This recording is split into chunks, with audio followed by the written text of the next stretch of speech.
अस्सलाम वालेकुम, this is Mohammad Mudassir और आज की हमारी वीडियो जो है क्लास 9 के चैप्टर नंबर 2 लोगैरिथम के टॉपिक पर है।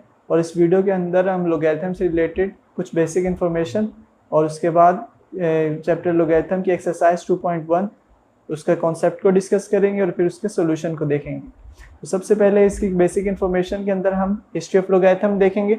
हिस्ट्री ऑफ लोगैरिथम के अंदर लोगैरिथम जो है वो सबसे पहले एक मुस्लिम मैथमेटिशियन अबू मोहम्मद मूसा अल ख्वारिज़मी ने इंट्रोड्यूस करवाए थे। उन्होंने इस कॉन्सेप्ट पर काम किया था और उनके बाद 17वीं सेंचुरी के अंदर जॉन नेपियर नामी मैथमेटिशियन ने इस कॉन्सेप्ट पर मजीद काम किया और उन्होंने हमें टेबल्स प्रिपेयर करके दिए, यानी कि वो जो हम लोगैरिथमिक और एंटी लोगैरिथमिक टेबल देखते हैं वो जॉन नेपियर का कारनामा है, इस पर उन्होंने काम किया था। जॉन नेपियर के बाद मजीद उसी सेंचुरी के अंदर 17वीं सेंचुरी में 1631 में प्रोफेसर हेनरी ब्रिग्स ने इन टेबल्स पर मजीद काम किया और उन्होंने बेस 10 के साथ टेबल इंट्रोड्यूस करवाया। ठीक है, ये तो हो गई इसकी तारीख। इसके बाद अब सवाल ये है कि लोगैरिथम है क्या और लोगैरिथम को इंट्रोड्यूस क्यों करवाया गया, यानी कि लोगैरिथम को इंट्रोड्यूस करवाने का मकसद क्या था, क्या ज़रूरत थी। तो लोगैरिथम जो है बेसिकली एक मेथड है जिसके अंदर हम अपनी कॉम्प्लिकेटेड प्रॉब्लम्स जो कि मल्टीप्लिकेशन या डिवीजन से रिलेटेड हो सकती हैं उन्हें सिंपलेस्ट फॉर्म में ब्रेक कर देते हैं, सिंपलेस्ट फॉर्म में रिड्यूस कर देते हैं और इस मेथड का नाम लोगैरिथम है। यानी कि लोगैरिथम एक मेथड है जिसके अंदर हम मुश्किल मल्टीप्लिकेशंस या डिवीजन्स को सिंपलेस्ट फॉर्म के अंदर रिड्यूस कर देते हैं और फिर उसे आसान बनाकर उन्हें सिंप्लीफाई कर लेते हैं।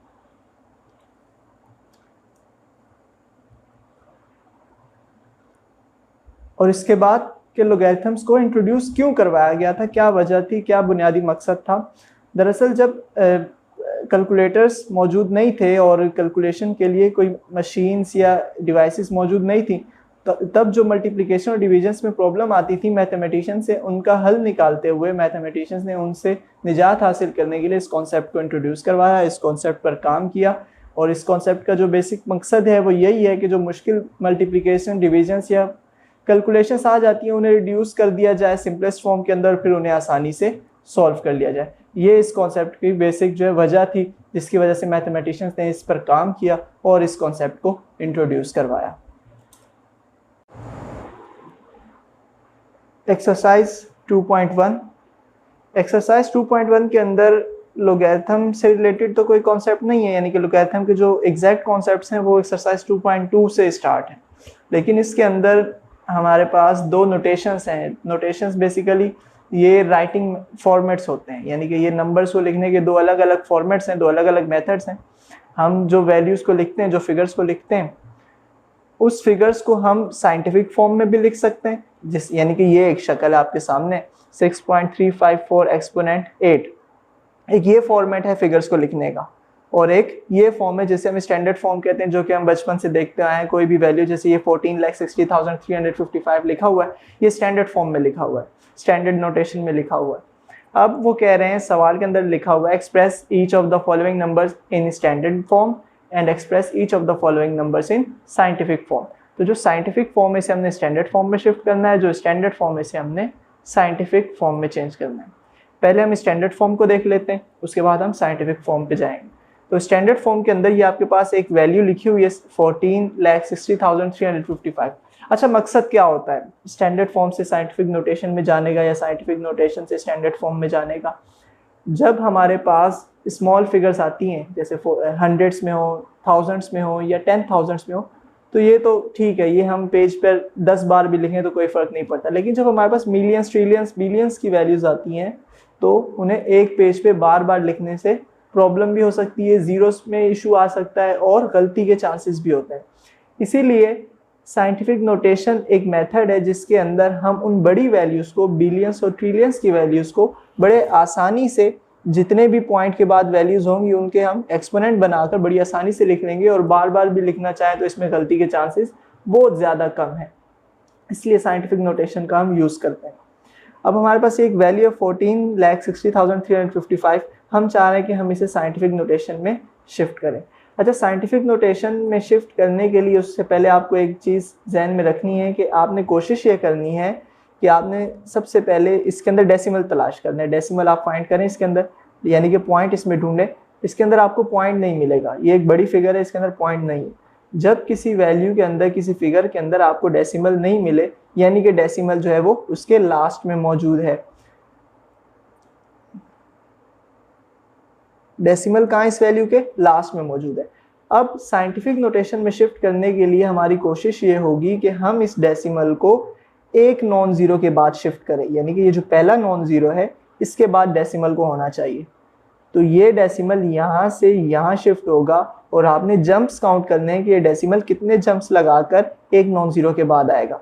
1 2 3 4 5 6।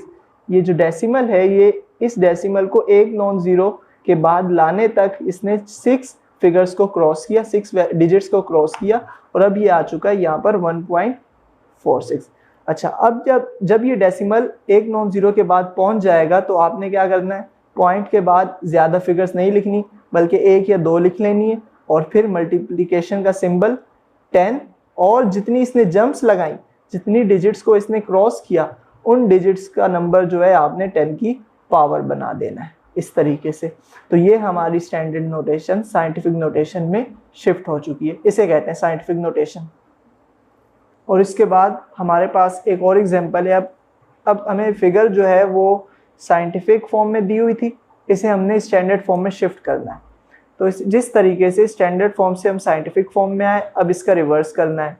जब point right to left shift हुआ और एक्सपोनेंट पॉजिटिव आ गई, तो अब जब एक्सपोनेंट पॉजिटिव है तो पॉइंट लेफ्ट टू राइट वापस अपनी जगह शिफ्ट हो जाएगा।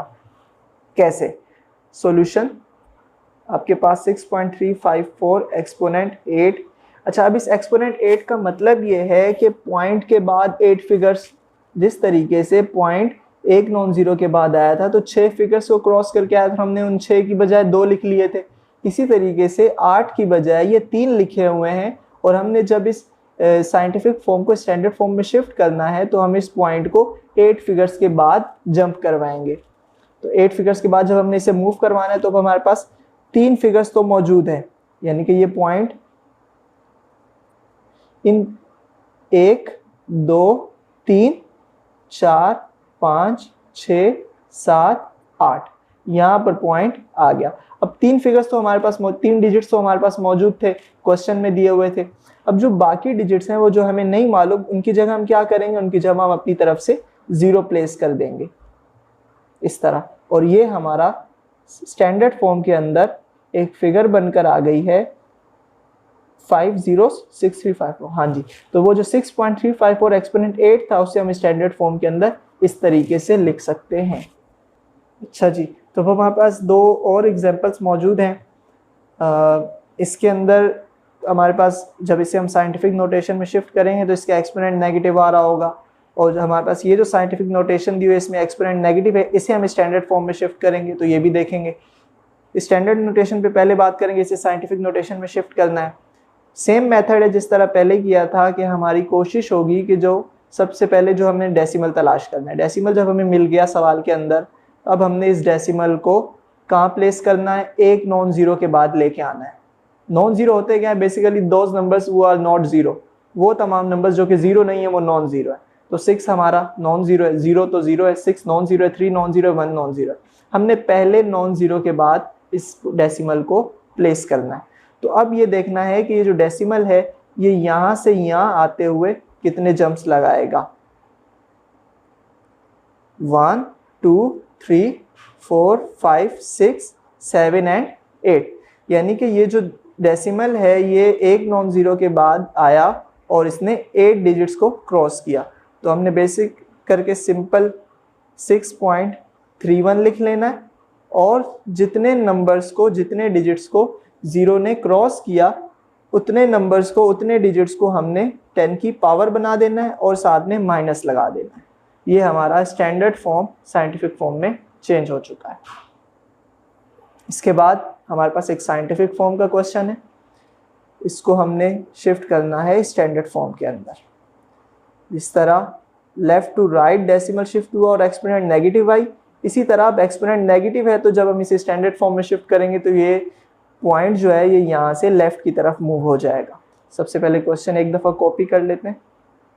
अच्छा जी, अब हमें साइंटिफिक फॉर्म ये कह रही है कि 10 की पावर -5 है, यानी कि एक्सपोनेंट -5 है, यानी कि जो पॉइंट हमें जो यहाँ पर नज़र आ रहा है ये लेफ़्ट से 5 डिजिट्स को क्रॉस करके यहाँ तक पहुँचा हुआ है। इसका यही मतलब है। तो इसे हम जब स्टैंडर्ड फॉर्म में शिफ्ट करेंगे तो इस पॉइंट को हमने पीछे की तरफ यानी कि बैक साइड पे 5 डिजिट्स को क्रॉस करवा देना है, यानी कि 5 डिजिट्स क्रॉस करवा के इसे हमने प्लेस कर देना है। तो जब हम इसे क्रॉस करवाएंगे तो ये यहाँ से किस तरह शिफ्ट होगा, ये 1 2 3 4 और 5, ये हमारा डेसिमल यहाँ पहुँच चुका। तो जब ये हमारा डेसिमल यहाँ पहुँचेगा तो ज़ाहिर है हमारे पास 3811 तो था, लेकिन जो डिजिट्स हमें नहीं मालूम इनकी जगह हम उसी तरीके से 0 प्लेस कर देंगे और डेसिमल से पहले भी एक 0 प्लेस कर देंगे। तो ये हमारा आंसर आ गया 0.00003811, यानी कि वो जो साइंटिफिक नोटेशन हमें 3.811 एक्सपोनेंट -5 शो हो रही थी वो स्टैंडर्ड फॉर्म में कुछ इस तरह है। तो अब हमने ये देखना है कि हमें याद कैसे रहे कि हमारा जो एक्सपोनेंट है वो पॉजिटिव होगा या नेगेटिव होगा। तो इसके लिए आप 2 मेथड्स हैं, पहले ये वाला देखते हैं, फिर उसके बाद सेकंड मेथड आपसे डिस्कस करते हैं। जब हमारा decimal left to right move होगा, लेफ्ट टू राइट, तो हमारा एक्सपोनेंट नेगेटिव होगा। कैसे? फॉर एग्जांपल हमारे पास एक एग्जांपल है 5 6। अब ये हमारे लेफ्ट साइड पर डेसिमल मौजूद है, जब ये यहाँ से यहाँ शिफ्ट होगा यानी कि 1 2 3 4 5, अब ये डेसिमल लेफ्ट से 5 डिजिट्स क्रॉस करके राइट में शिफ्ट हो चुका है, तो हमारा जो एक्सपोनेंट है वो क्या आएगा, -5। इसी तरीके से जब हमारा decimal right to left shift होगा, राइट टू लेफ्ट, तब हमारा एक्सपोनेंट पॉजिटिव आएगा। For example 5 6 1 2 3 4। अब इसके अंदर हमारा जो डेसिमल है वो लास्ट में है, हमारी राइट साइड पर है। जब ये राइट साइड से लेफ्ट साइड पे एक नॉन ज़ीरो के बाद शिफ्ट होगा तो 1 2 3 4 और 5 डिजिट्स को क्रॉस करेगा, तो हमारा एक्सपोनेंट जो है वो +5 आएगा। और दूसरा जो मेथड है वो ये है कि आपने सिंपल याद रखना है कि जब आपकी जो वैल्यू है वो 9 से बड़ी होगी, ग्रेटर देन होगी, तो आपका एक्सपोनेंट पॉजिटिव आएगा। कैसे? फॉर एग्जांपल हमारे पास वैल्यू है 11, इसे हमने साइंटिफिक नोटेशन में लिखना है, तो कैसे लिखेंगे, यहाँ पे डेसिमल है, इसे यहाँ मूव करना है एक के बाद, तो 1.1 एक्सपोनेंट 1 पॉजिटिव एक्सपोनेंट आएगा। या इससे बड़ी एग्जांपल देखते हैं, हमारे पास है 1 2 3 4 5, यहाँ पर हमारा डेसिमल है, या मान लेते हैं कि 6, यहाँ पर हमारा डेसिमल मौजूद है, इसे हमने एक नॉन ज़ीरो के बाद शिफ्ट करना है, 1 2 3 4 1.23 एक्सपोनेंट 4। जब हमारे पास वैल्यू 9 से ग्रेटर होगी, डबल फिगर में आ जाएगी, डबल डिजिट्स में आ जाएगी, तो हमारा जो एक्सपोनेंट है वो पॉजिटिव आएगा। और जब हमारे पास वैल्यू लेस देन 1 होगी, 0.9 हो सकती है, 0.009 हो सकती है, 0.875 कुछ भी हो सकती है, 1 से छोटी वैल्यू होगी, तो हमारा जो एक्सपोनेंट है वो नेगेटिव आएगा। ये बात याद रखनी है आपने। कैसे? अब हमने इसे एक नॉन ज़ीरो के बाद शिफ्ट करना है, ये डेसिमल हमारा लेफ्ट टू राइट जब शिफ्ट होगा 8.75 और एक डिजिट को इसने क्रॉस किया लेफ्ट से राइट, तो हमारे पास 10 की पावर -1 आ जाएगी। या कोई और एग्जांपल देख लेते हैं, 0.000432, ये हमारा डेसिमल जब लेफ्ट टू राइट 1 2 3 और 4 डिजिट्स को क्रॉस करेगा, तो हमारे पास एक्सपोनेंट -4 आ जाएगा। तो ये था हमारा कॉन्सेप्ट एक्सरसाइज 2.1 का। इसके बाद हम एक्सरसाइज के सॉल्यूशन पे जाएंगे इंशाल्लाह। एक्सरसाइज 2.1 के सॉल्यूशन पर हम आ चुके हैं और इस एक्सरसाइज 2.1 के फर्स्ट हाफ के अंदर हमसे ये कह रहे हैं, express each of the following numbers in scientific notation. हमें स्टैंडर्ड फॉर्म्स में क्वेश्चंस गिवन है, हमने इनकी साइंटिफिक नोटेशन बनानी है, यानी कि इसे साइंटिफिक फॉर्म में लिखना है। तो सेम मेथड है, आपको कॉन्सेप्ट तो अब पता लग गया है। सबसे पहले सॉल्यूशन लिखेंगे, एक दफ़ा क्वेश्चन कॉपी करेंगे 9700। अब इसके अंदर डेसिमल फाइंड करना है, डेसिमल मौजूद नहीं है, नहीं नज़र आ रहा, तो मतलब लास्ट में है। इसे एक नॉन ज़ीरो के बाद प्लेस करना है 1 2 और 3, तो हमारे पास 9.7 एक्सपोनेंट +3, क्योंकि राइट टू लेफ्ट शिफ्ट हुआ है, तो एक्सपोनेंट हमारा पॉजिटिव आएगा। एक दफ़ा क्वेश्चन कॉपी करेंगे 980 000, डेसिमल फाइंड करना है, डेसिमल लास्ट में है, इसे शिफ्ट करेंगे एक नॉन ज़ीरो के बाद, 1 2 3 4 5 6, तो ये हमारा 4.98 exponent positive 6, right to left क्योंकि डेसिमल शिफ्ट हुआ है तो हमारा ये एक्सपोनेंट पॉजिटिव आएगा। क्वेश्चन को कॉपी कर लेंगे, 000 000, डेसिमल लास्ट में है 1 2 3 4 5 6 7, हम 7 डिजिट्स को क्रॉस करके जब डेसिमल 9 के बाद शिफ्ट होगा तो हमारा एक्सपोनेंट 7 आएगा।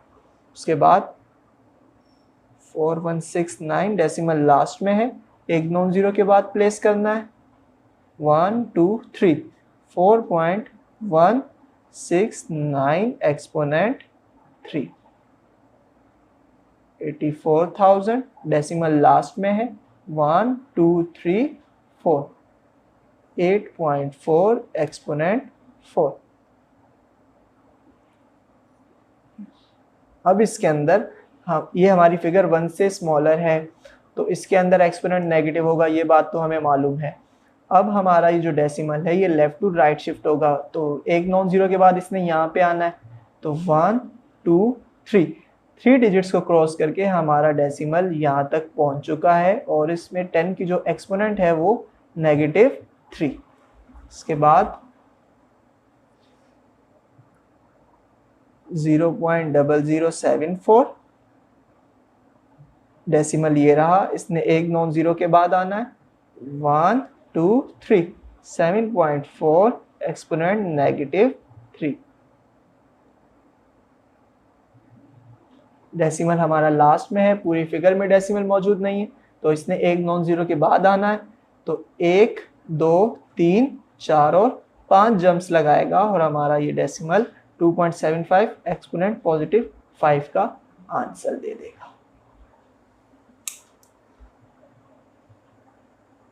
अब हमारा एक्सरसाइज 2.1 सेकेंड हाफ, इसके अंदर हमें साइंटिफिक नोटेशंस गिवन है और हमने इसे स्टैंडर्ड नोटेशन या ऑर्डिनरी नोटेशन में शिफ्ट करना है। सॉल्यूशन, क्वेश्चन कॉपी करेंगे। अच्छा, अब ये कह रहे हैं कि 7 एक्सपोनेंट 4, इस फिगर के अंदर हमारा जो 7 है डेसिमल ये रहा, इसके बाद कोई वैल्यू नहीं लिखी हुई, कोई डिजिट नहीं लिखा हुआ, और कह रहे हैं कि एक्सपोनेंट 4 है, यानी कि 7 के बाद 4 डिजिट्स हैं। तो हमने क्या करना है, हमारे पास डिजिट्स तो मौजूद नहीं है तो हमने अपनी तरफ से 7 के बाद 4 डिजिट्स लगा देने हैं और ये हमारा हो गया आंसर, यानी कि 7 एक्सपोनेंट 4 70,000 है। नेक्स्ट क्वेश्चन कॉपी करेंगे, 8.072 एक्सपोनेंट -10। अब ये कह रहे हैं एक्सपोनेंट -10, एक्सपोनेंट -10 कब आता है, जब वैल्यू बहुत स्मॉलर हो, यानी कि 1 से छोटी हो। तो ये वैल्यू जो है बहुत स्मॉल है और इसका जो 10 वैल्यूज जंप हुई है, डेसिमल ने जो 10 जंप्स लगाए हैं वो कहाँ से लगाए हैं, वो पीछे की तरफ से लगाकर यहाँ तक पहुँचा है, तो हम इसे वापस पीछे भेज देंगे।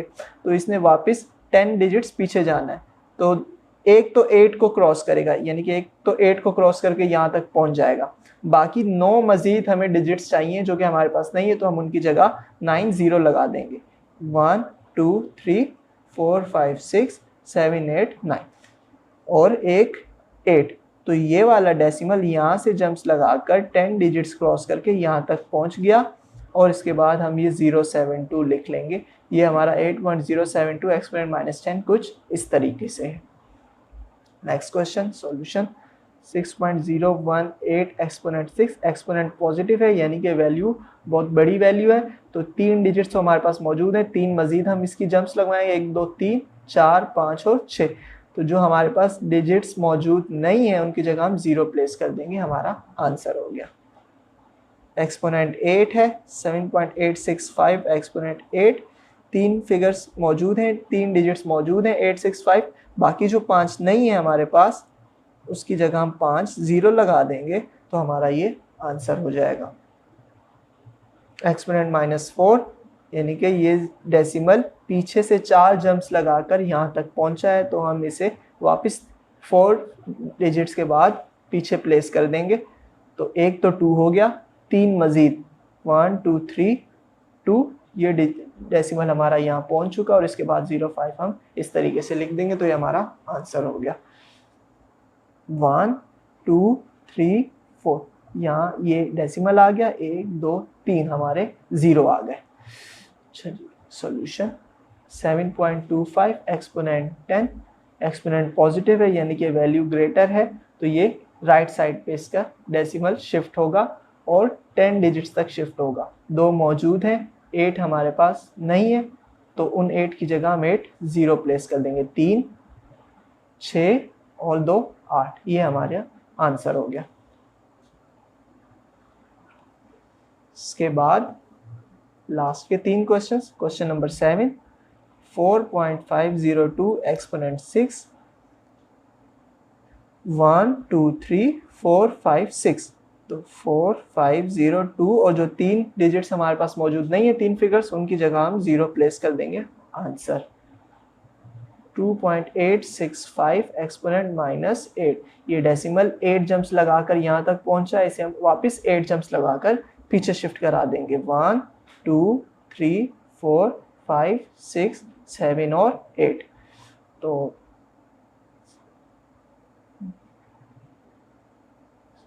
1 2 3 4 5 6 7 और 2 8वां, उसके बाद 8 6 5 हमारा, ये हो गया हमारा ओवरऑल आंसर।